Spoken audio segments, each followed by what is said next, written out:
I am Bams, and I am your storyteller, and I am joined by my wonderful cast. I'm Jupiter, and I play Missy, the forever teen misunderstood emo Malkavian. I'm Tom, and I play Jimmy, the best Toreador from the 80s. Hi, I'm Oz. I play Arthur Subchak, the Nosferatu. It is the end of the night when you guys are getting back to your own individual havens after Carol's party and some minor conversations and plan making. Begun some evil schemes, and began to really impress me with the vileness that lives within your cold, unbeating hearts. Art was going to go back to his haven and check out some of the recordings from the devices that he had planted around the party, and that's where we'll pick up. Yes, I have to check the evening news. I imagine this means you are also checking the actual evening news in addition to what is actually the early morning news. Well, yes. The mortal news, as usual, has nothing exciting on it, at least to the undead. No, C-SPAN does not get kicking until about 9 o'clock in the morning. Exactly. However, your little handshakes that you had stashed around the club, most of them you're not going to find anything interesting on. You've catch some pictures of the club, pick up some of the music, see some folks in their costumes. What you would expect to find. There's one of Jimmy dancing on the dance floor with a pair of fairies that, maybe you blackmail him with his bad dancing later. Oh yes, someone has poured some sugar on him. He's probably using some of his own supernatural sugar. Well, yes. One of your cameras, though, is going to be very interesting. It's one that you had set up in the back to get a wide shot, catch a lot of the club. That is, at least until it starts to move, as though someone were carrying it, and it makes its way through the club. It comes to a rest on Mr. Bradley Kelly and the school as they start to have a bit of a conversation. You can see as their conversation goes on that Mr. Kelly is starting to get more and more annoyed. And then at a point it looks like he just snaps and lashes out. This is the fight that you had seen, if one could really call it a fight, as it is a single blow that hits this poor ghoul and takes him out. Ghoul then falls to the ground. The camera doesn't linger in the area. It gives you enough to see that the man on the ground is clearly dead and that Kelly is clearly the one that did it. But then it turns and starts to move through the crowd as everybody starts reacting around this fight. Until it comes to rest where you put it in the first place. Where you then found it later on. Well. That is very interesting. As I recall, I also took cell phone footage from my vantage point when You and like a dozen other people. Yes, but if somebody took my handshake, then I might have caught them on camera. Yeah, you can pull up your little phone recording. You don't see anybody that looks like they are intentionally filming beforehand. After everything kind of kicks off, there's a ton of people that pull out cell phones and start taking poorly recorded cell phone video, but nobody that looks like they match with the recording from your handshake. I see. Well, they were quick enough to return it to the handshaking area before I returned for it. That has several suggestions on its own. Many, many suggestions. Perhaps some of my people were at the Elysium minus, or whatever Carol wants to call it. The Banu Hakim, the Ministry, Malkavians, and Nosferatu all have access to obfuscate, naturally. Yes, but how many of them would be using it here? And how many of them... That would be the question, wouldn't it? Yes, I'd love this question. This question I will have to try to answer. But I suppose it is time to turn in now, as the sun is starting to rise and I am feeling sleepy. Meanwhile, Missy, you went back to your place. What are your plans there? Are you going to talk to Cheshire, or are you going to wait for everyone else to be with you? No, I think Missy's going to be really quiet and not really talk to him. If he were to start conversation with her, she may end up letting it slip, but she's not going to say anything now. She's going to wait for the others. Because, again, she's cool with about 75% of this plan. Right up until the total betrayal and murder, right? Yeah. Yeah. Yeah, she's going to be quiet because there is a lot of, we'll call it peer pressure occurring for her to be totally on board with this. This is great. He needs to die. But she still isn't convinced that he should die. Why is one vampire okay to kill, and another vampire not okay to kill? And it doesn't make any sense why he should die. You set him up with a space in your own little haven, right? Tell us a little bit about your haven. What kind of space did you give him? I probably gave him my space where I sleep, whatever I sleep in, which it's a solid blackout back area. There's no windows, so it's not like I have to sleep in a coffin. That's so passe. So I guess it's almost like a bedroom. There's like a cot and, some lights. Almost like a teen girl's bedroom.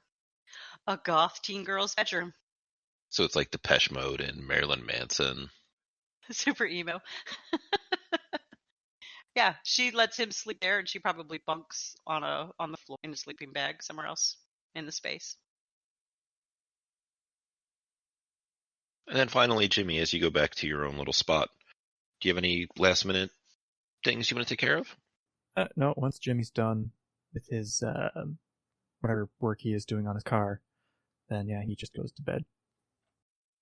And with that, you all die a little death as you return to the corpses that you all are to wait out the daytime hours for night to come and predators to reawaken.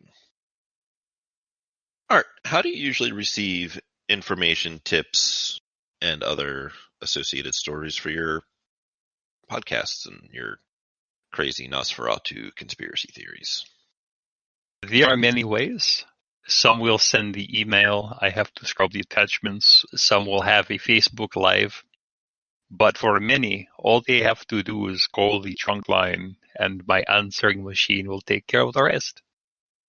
How does Kendra, one of your more popular fans, one of your more frequent information gatherers, contact you? Kendra typically calls the line because she does not like the podcasting equipment. She does not like hearing her voice recorded digitally. She likes the analog tapes, the magnetic media. I just put it on a DVD later. She has left you another message this morning. A new one. Hey, it's Kendra. I don't really have like a specific tip this time, but it's been kind of weird. I've been having this same dream over the past couple of nights, and I figured, maybe there's something to it. Maybe they're trying to tell me something. So it's all dark and stuff except for this little field of roses, and then there's a wolf. It's not a dog because it's like bigger and shaggier and meaner and stuff, and it's wrestling with a king's crown. It's super weird, but I wanted to call in and give you, because maybe somebody that listens knows something. Maybe they can help figure it out. Maybe they're having the same dream, but looking forward to hearing about it on the show. Yes, I'm definitely going to have to put this on a show. A wolf fighting with a crown in a field of roses. I swear to God, Nick's wife must have been a Tremere. Well, I'm going to write this down, because two of those three, I can tell you right now, somebody is fighting with a Toreador and a Ventru. And that means it is trouble for Arthur. I feel like every time Arthur gets one of these tips, it's trouble for Arthur. Yes, but if Arthur can solve this trouble, his power grows in the shadows. Sliding over to Missy for a moment. You will have noticed over the past couple of days that Cheshire gets up later than you, by about like an hour or so. You do anything as you first wake up, your early evenings as it is? We will wake up and just kind of sit there and stare at him until he gets, because she knows what's happening today, so she's just gonna stare at him, and there'll be some quiet whispering conversations under her breath To herself? to herselves, kind of going back and forth in an argument right now. About anything interesting or just arguing? There's a war within herselves right now. The other two are very much on board with the plan, and Missy is still very hesitant on the last bit of it of betraying him afterwards. She's very much against that. And the other two are really making a hard argument that it would be safer if he. They're not wrong. Yeah, they're thinking self-preservation.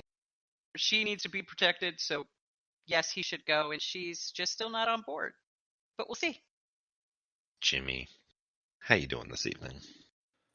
Jimmy is, well, he'll do what he does every evening. Turn on his hour of 80s music, and then proceed to Madame Fina. She's back. She came back sometime over the last day or so. Her shop is as you usually find it. Do you bring back her tarot card?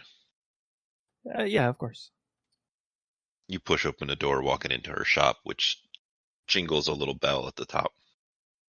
This catches her attention. She looks up and sees you and smiles and says, right on time. Yeah, this is the one predictable ritual that I like to do. So, how was your day off? I kind of missed you. Hands her the card. It was productive. There were other members of my coven there. They were feeling a strange vibe, so we wanted to talk and compare notes on it and just, get the lay of the land. There's a wind that seems to be blowing through the city right now. It's unusual. A wind? Yeah, the winds have changed, or there's a foul wind blowing, things like that. Oh yeah, I got the reference. I was just interested to know maybe what the winds are saying. Well, let's find out. And then you guys sit down and she begins the tarot reading. And the predominant card ends up being Wands, which represents speed, progress, movement, and action.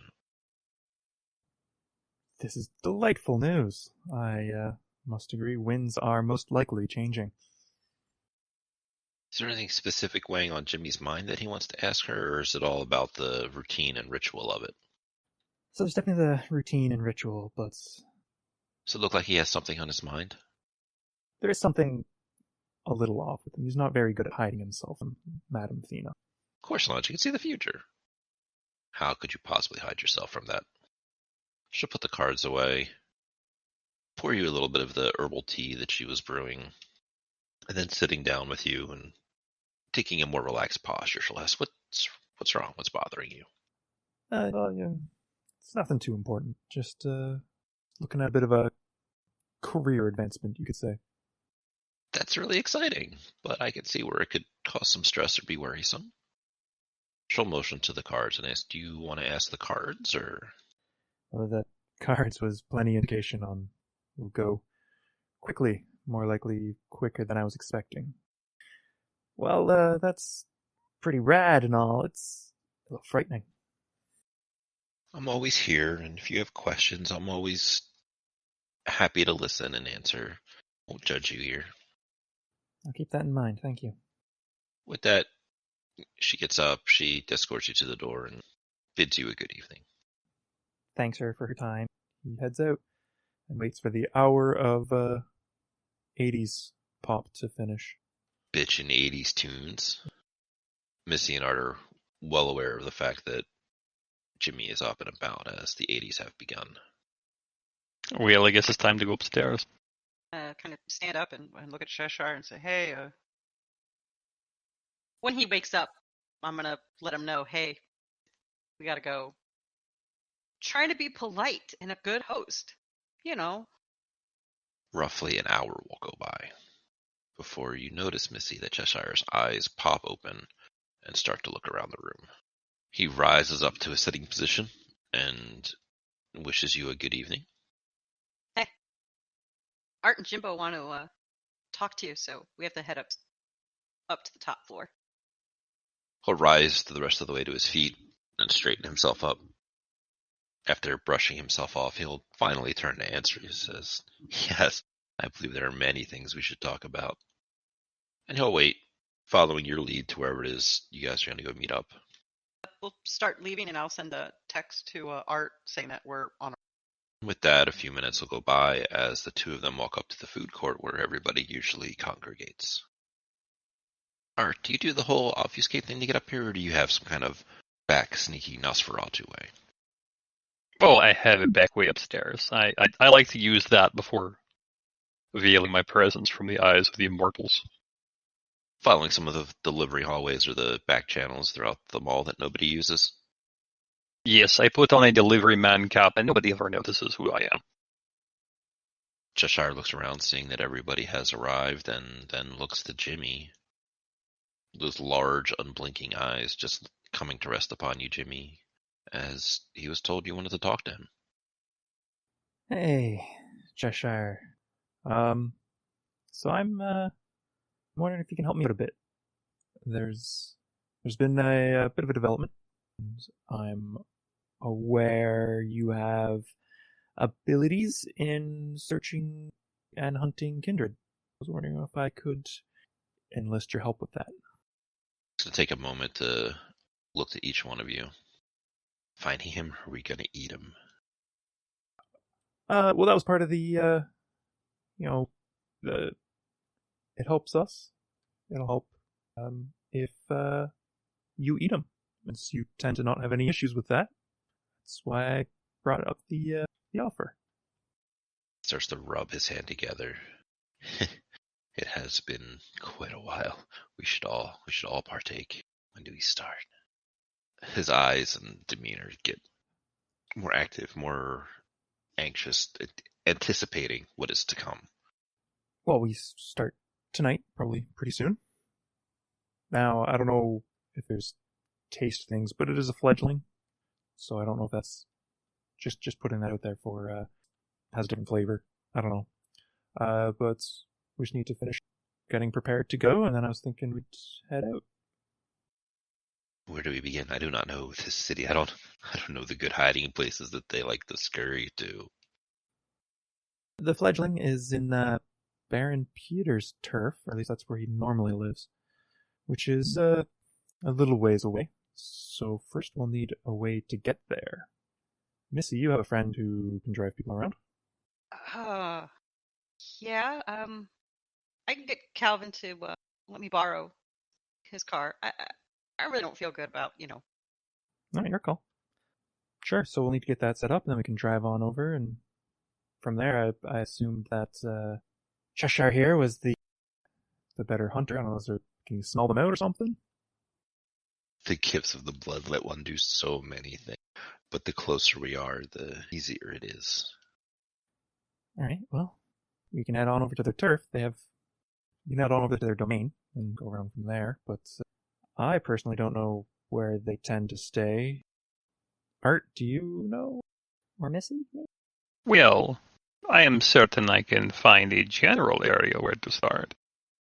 But everybody was so excited to begin this discussion, I haven't checked all my handshakes yet. Alright, so I guess that means Missy calls up to get the car. Art, you check some handshakes? Da. Cheshire, we can talk about some sort of what's needed for your assisting in tracking. You've already offered me what I would want anyway. I don't know if you needed, magical preparation thingy. If we can find him quickly through this handshaking, that's all the better. Are others also seeking this prize? My sire has made it very obvious that she would like this individual, so I'm sure she's made it known to others. So since they want them, we will not be eating them? No, we eat them. It helps with me to say much. We should all partake. It'll be a good bonding experience. It's an activity, all right. With that, how are you guys acquiring transportation? Going to reach out to Calvin. As your ghoul, he will tell you absolutely, and he will be happy to do so. He says he's got a fare in the car right now, but he can get rid of them and then be there in like 15 minutes. She's going to look at Art, and she knows he needs a little bit of time, so she'll tell him, you don't have to be here for an hour. Do whatever you need to do. No, I'll take care of it. And she'll look at Jimmy, saying, and Jimbo's going to owe you one. I say it while I'm on the phone to Calvin, out loud, so Jimbo hears it as well, looking at Jimbo as I say it. Jimbo's going to owe you one. Yeah, I'll take you to a karaoke. There you go. Calvin is happy to do whatever it is you wish of him. So he'll be here in an hour. That gives Art some time. Art, you go back down to your little bat cave, your underground lair. What are you trying to uncover here? I think we have enough feelers around the city that somebody looking for a fugitive might have heard some rumors here and there. Maybe the price of tobacco in one part of the city has gone up. That means more hunters in that area. You know, things like that. Are you specifically looking in your area or in the Ventru area? I will start with my territory. Or, excuse me, Walter's territory.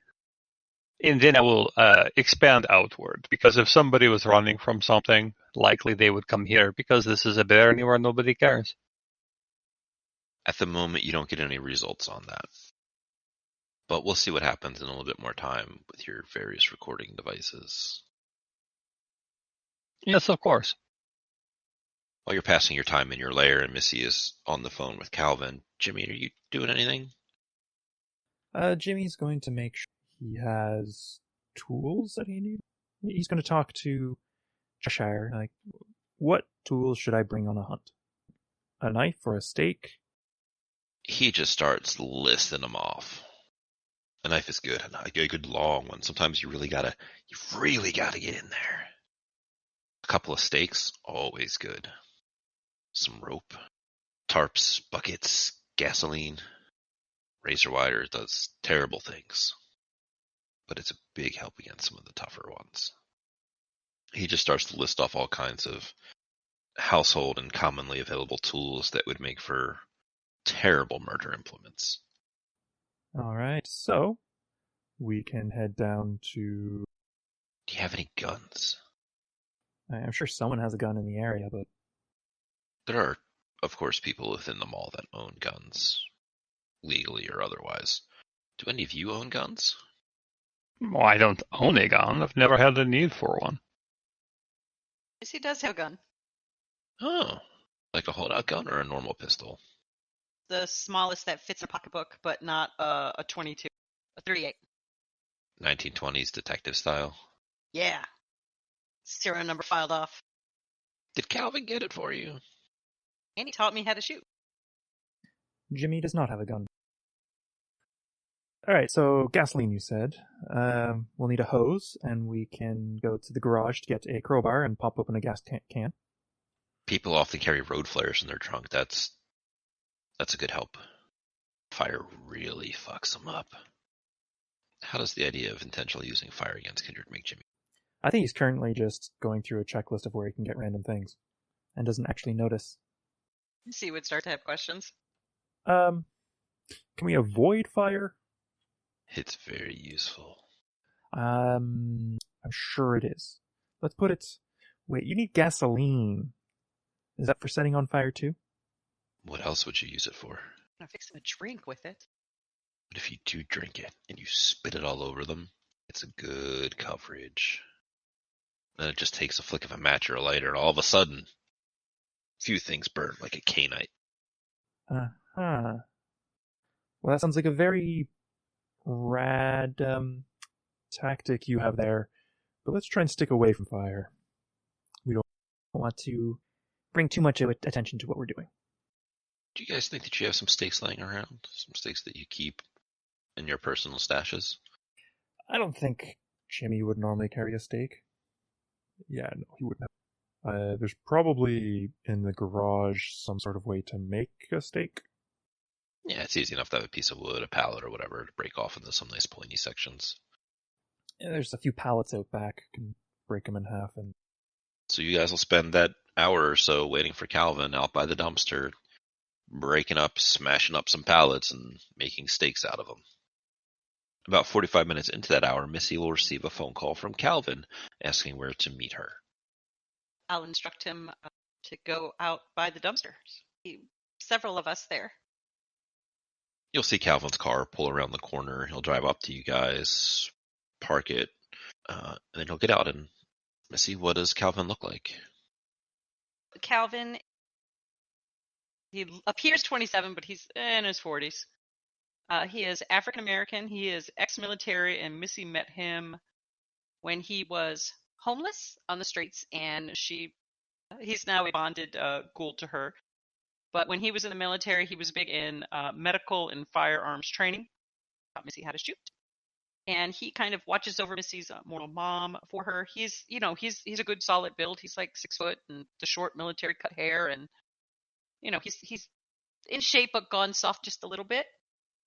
And most of the time, the two of them see eye to eye on everything. They're thick as thieves, except the one bone of contention is his weird obsession with Carol. Yes, Jimbo's Carol. Not quite an obsession, but she's a very attractive woman, as I'm sure Jimmy will be happy to tell you. She's ugly on the inside. Oh, let me tell you the ways. How friendly is Missy with Calvin when other people are around? Is it like hugs and stuff, or? No, it's not hugs or anything. It's more like, just a punch in the shoulder. Hey, what up? It's more like a brother-sister kind of relationship than anything else. He's been a ghoul for a long time. You've had plenty of time to train him. Well, don't make him sound like I own him or something. In the Camarillo's eyes, you do. He gets out. He has his keys in his hand. He's excited to see you. He comes up to you, Missy, and he says, "Oh, hey, is everything okay? I know you need the car." And he's getting ready to hand you the keys.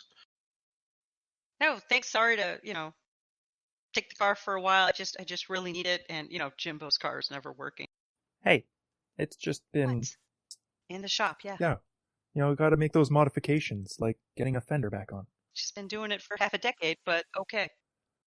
Those are really important modifications. Yeah. See, Calvin understands. Do you guys give handshakes? You give little, bro handshakes? Yeah, I'd say Calvin and Jimmy get along decently well. It's a good handshake pat on the back. I'm sure by now Calvin has at least heard of, if not know of, Cheshire. He has heard of him, but he's not ever met him. Calvin makes the questionable decision to put out his hand to try and shake to introduce himself to Cheshire. Cheshire's just standing there, a piece of wood that he is breaking off into a pointy end. And he just looks back up at him with those unblinking eyes. Just kind of rattles Calvin a little bit. He's just like, all right. Quickly realizing that this man is also a vampire and looks to get out of that situation. Turning back to Missy, he says, there she is. She's got a full tank. She's ready to go. I'll be hanging around the mall. Okay, I'll call you as soon as we're heading back. I hope it won't take too long. Just, hang out. You know where I'm at in the mall, or, go, wherever you want. I'll find you. I'll get the car back to you. It'll be perfect. I'll even return it back with a full tank of gas. And don't forget, Jimbo owes you one. He arm punches Jimbo. Says, no, don't worry about it. I'll take care of it. I'm gonna go get something to eat or whatever. And he looks to Missy. Are you good? You been able to get everything to eat? You hungry? I'm good. Good. He knows that you eat people, so he's offering if you need it. Word in front of this one. He gives you a long goodbye, that kind of conversation of like, all right, bye, and then something pops up, and then they say, all right, goodbye again. It takes you a few times before he finally leaves out of the conversation. Art, as you begin to approach, you will see Calvin heading into the mall. He doesn't move to engage with you as the two of you cross paths. No, he knows better. All right, so who's driving? I suppose that would be me. I could do it, but I'm not the best. I mean, it's been a long time since I've driven, like 5 years. But You spend more time fixing the car than driving it. Do not worry, I will drive the car. Not the biggest of cars we are going to. it's a hatchback. We'll just put the seats down and sit in the back, and then pop up the hood, or not the hood, the trunk. When you No, need to back, get it. yeah. Yeah. So Art will get in the driver's seat and he'll sit down, he'll look at the steering wheel and says, well, the steering wheel is on the wrong side. I'm sure I'll remember how this works. Are you sure you don't want me to drive? I am positive I do not want you to drive. I mean, I can drive. If you're, I don't want you to wreck Calvin's car. I'll drive. Well, if you don't want Calvin's car wrecked, maybe I should drive. I've never wrecked a car. You're not driving his car. If Art can do it, fine. But if Art has any problems, I'm more than happy to give it a go. You and Cheshire can sit in the back, Jimbo. Yes, I'm glad we have all had this little chat. Now get in the car, and we will go find our mark, yes? Yes. The last scene is of the camera looking at the taillights of Calvin's car as it drives off away from the mall, up into the nicer areas of town to get into some kind of trouble.